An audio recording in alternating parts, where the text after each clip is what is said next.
In this video, I'm going to talk about the process of the swing, the elements that make up a swing, and identifying each one of those elements. And then you, as a parent working with your son, can pick out one element at a time and work on that, especially if you're working off the tee, doing some of those tee drills. So first and foremost, we're going to look at the stance.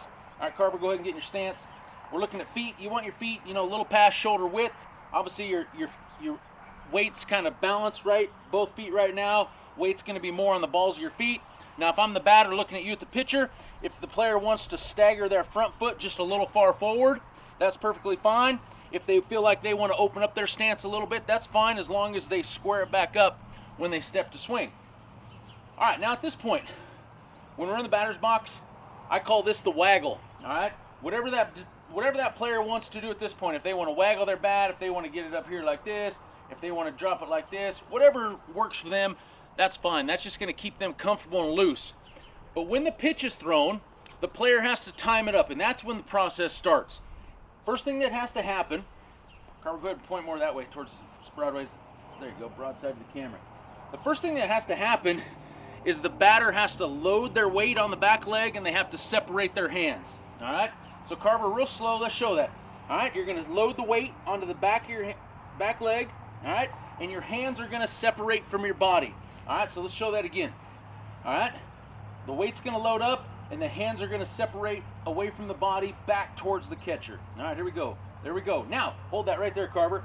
When your hands separate, you should see this attack angle right here. The bat went from here to here. All right, so when you're working with your kids, make sure they're getting, we call this the attack angle. Make sure their bat's in the right attack angle. The knob of the bat should be pointed, if I'm the catcher right here, it should be pointed right into the face mask of that catcher.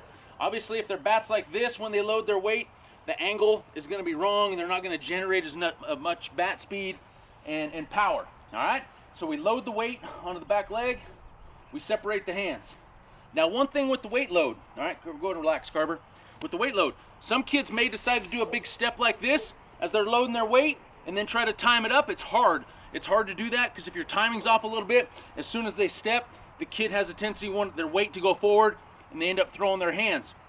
A lot of times what we'll teach is just to have these boys load and separate, and they're just going to basically take a little step right here, and now they're loaded, their hands are cocked, and at that point they can hold this for as long as they need to in case their timing's off, in case it's a slower pitch than they anticipated. Okay? So let's go through it here. We'll load and separate. Load and separate. Now at this point, now we're just exploding the hips. All right? In order to explode the hips, we have to get a big heel turn on the back. We got to see that right here. Big heel. There's got to be that big heel kick right here, which will get your hips exploding. So make sure your boys are doing that. That's something you want to look for. First thing to go is the hips. Very next thing, the hands will come through. You're driving the knob of the bat with your hands towards the ball. Hips go through first, then the hands. The last thing to go through the strike zone is the barrel of the bat. At this point, you'll see top hand is pointed down, bottom hand's pointed up through the zone, and as you go through the zone, the bat's extended, and you roll the wrists over to finish the swing. Now, the last thing to keep in mind, Carver, go ahead and do a swing real quick, slow motion, slow motion. There you go. The big thing you want to look for on this is a straight front leg. Some boys on our team have a tendency when they swing to kind of want to have this front leg bent like this. You lose all your power when you do that. The whole goal is to stick that leg and plant it, and that creates torque. And that kinetic chain just goes right up, and that torque goes into your hips, which then goes into your hands, which goes into the bat. That's going to create bat speed. That's going to create power. So we want a stiff front leg, and the back leg with the heel kick, you're going to have a bend in it and a straight front leg. Now the last thing, if I'm the batter looking at you as the pitcher, when the boy's swinging, I don't want to see them leaning back on their heels like this when they swing.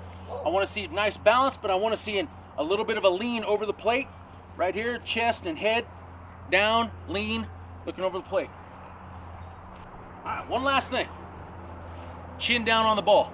It's another thing we're going to look for. When they go swing, one of the hardest things about a baseball swing is your legs, your body, everything's going towards the baseball, but you have to keep your head perfectly still. And that's probably one of the most challenging things of a baseball swing. Because if you don't keep your head still, it's very easy to, when your body starts going this way, your head wants to follow it. And once your head leaves, it's gonna be very hard to hit that ball. So keep your head down. What I tell people, what I tell the boys is, have your chin down. I want that back shoulder hitting your chin on the follow throughs. Carver, go ahead. Right here. Slow motion. You'll see the head stay plays. Boom. Back shoulder hits his chin.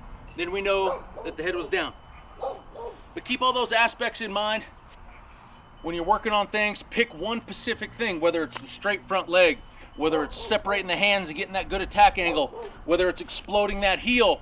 When you're doing those drills on the tee, pick one specific thing and work on it.